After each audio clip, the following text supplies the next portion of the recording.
am going to show you how we make our beef jerky. So I'm going to start with the marinade. So we have a cup and a third of gluten-free tamari soy sauce, which is a fermented soy sauce.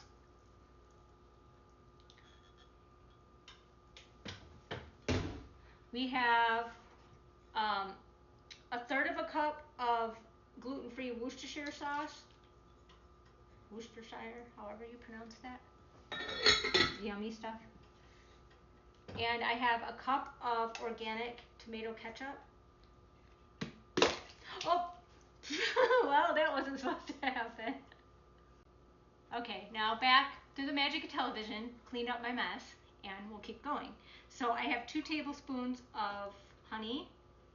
And just to make it easier to get the honey out of here, I did put a little bit of oil, like just wiped a little bit of oil around this little prep cup. But it is raw honey, so it's coagulated. But the salt from the soy sauce will help break that down into a liquid. And then I'm going to dump in my spices. I have 2 teaspoons of ground black pepper, 4 teaspoons of onion powder, 2 teaspoons of smoked paprika, and a teaspoon of cut up cayenne pepper, dried cayenne pepper flakes. So I'm just going to add all that in there, and then I am going to whisk that together. And I'm doing this in a little, it's plastic, which is not my favorite, but it's like a marinating container. That makes it easy to shake the meat around and get it all coated and put it in the refrigerator without it leaking all over. You could use a zip top bag or put it in a glass container that you have a lid for, however works best for you. So I'm just going to whisk this up.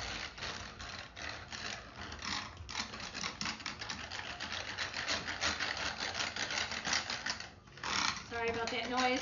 There's little ridges on the bottom that help keep the marinade and the meat all nice. Okay. There we go. And then we put our meat in. Now we are using 3 to 4 pounds. I think we have about 4 pounds of. We use cube steak. You can use other cuts if you want, but you'd want to cut it against the grain if it's not cubed. And you want to cut as much of the fat off as you can. And I just kind of put them in here. I don't know why my tongs are suddenly not working. And flip it around so that it's all nicely coated. And then if you see like this piece has a lot of fat on it, we're going to have to trim that one a little bit better before we put it in the marinade. But you're not going to be able to get all the fat off, just most of it. But you want to try and get each piece nicely coated in the mixture. Okay. And then we've got this all nice. I'm just going to throw it all in here for now. We'll make sure it gets all marinated after.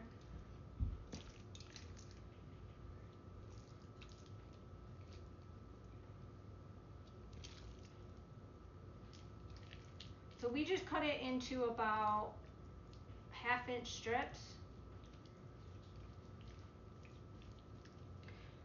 And when this is done, we keep it in a container in our refrigerator because it's not quite like completely dry like you would find like a flat beef jerky that's made from like ground meat. And we find if we dry it enough to have it be shelf stable, then it's kind of just,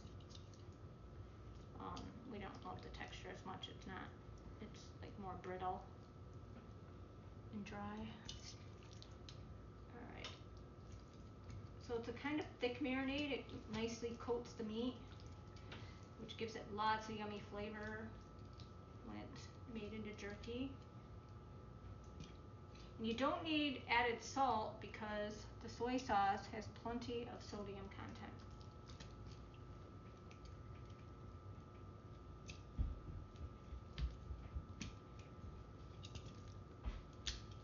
Okay, so there we go.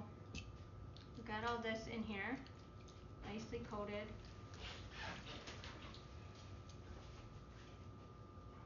Okay, so now we just put the lid on the marinator, and I'm just going to toss it back and forth a little bit. and then we just put this in the fridge overnight. You can do like 3 to 6 hours, but we pretty much just do like overnight. And then tomorrow I will put it in the dehydrator, so I'll film that and let you see it in the dehydrator, how we do it, and then I'll show you the finished product when it's done. Just gonna drip a little from my spill, but I just kind of make sure it's all nice and coated, and then in the fridge it's gonna go overnight. Okay, so we're back with day 2 of doing beef jerky, and I'm going to explain to you how we put it in the dehydrator, and then the last segment will be the finished jerky for you to see. So we have our meat that has marinated overnight, and it really soaked up. If you can see that it's just almost translucent with the marinade, and it's all in there. And I just take it and lay it out on, we have the metal trays for our dehydrator. And on the bottom of my dehydrator, I have an Excalibur 9 tray. I put one of the plastic trays with they're non-stick sheets that you can buy with them. And so I put that in there to catch the drips on the bottom. And this will probably fill up about 3 of these metal racks.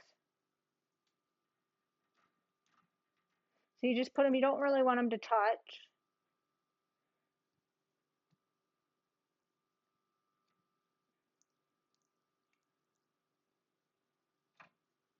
So it's just a matter of laying all the pieces out.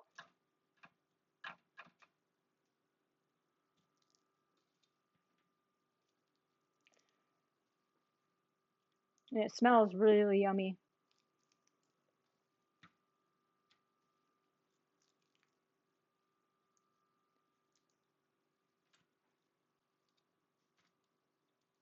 That looks like, almost looks like it's 2 pieces, but it's not. So when you do this, I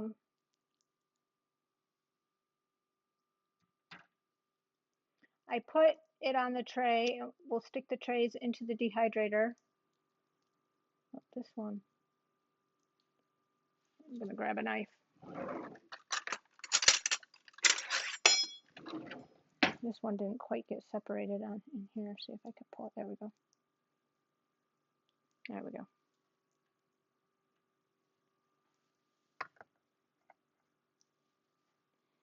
Okay. So you want them as spread out as you can. Like you don't want them doubled up on each other or on itself. But I should be able to fit one more on here. I have a short one I can fit. Yeah, here's one. Okay. I think I can fit one more on the side here. Okay, so then I'm just going to lift this tray into the dehydrator.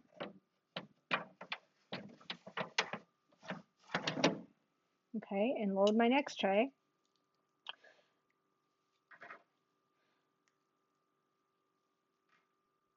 All right, so you don't have to watch me load all the trays. I can show you what I do. So once I have all the trays in the dehydrator, cover on the tray, on the dehydrator, this one just fits right on like this. And it has settings here for different temperatures, and it kind of tells you for different things. So for meat and fish, you want it at 155 degrees Fahrenheit, which is 68 degrees Celsius. So I would turn it on to that temperature.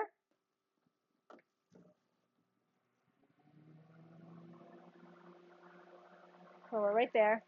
So then you just let it go, kind of set it and forget it. I'm going to turn it off so that you don't have to hear that over me talking. But so you're going to want to set it for at 155, and you're going to want to check it in like 6 to 8 hours. And the smaller pieces might be dry enough that you can remove them, but some of the bigger, longer, fatter ones might still need a little more time. So then you can just turn it on and check it every hour or two. And it just depends on, you know, how big your meat is, how wet it is. The humidity for that day can affect how well it dehydrates. So anywhere from 8 to 12, 15 hours generally.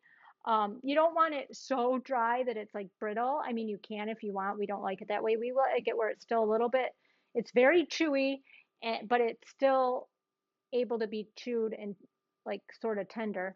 Um, and it so we just when we're done with it, we just stick it in a container and keep it in the fridge, and it only lasts. I mean, my kids eat it like crazy.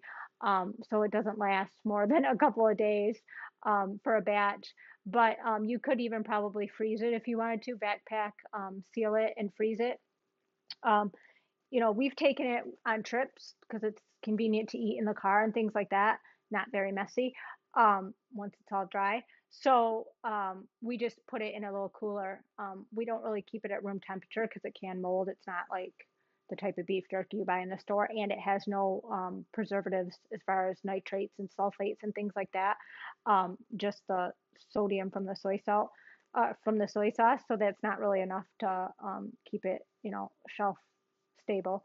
So I do recommend you refrigerate this type of beef jerky. So I will show you when it's completely done what it looks like, and I hope you enjoy it. It smells divine. Bye.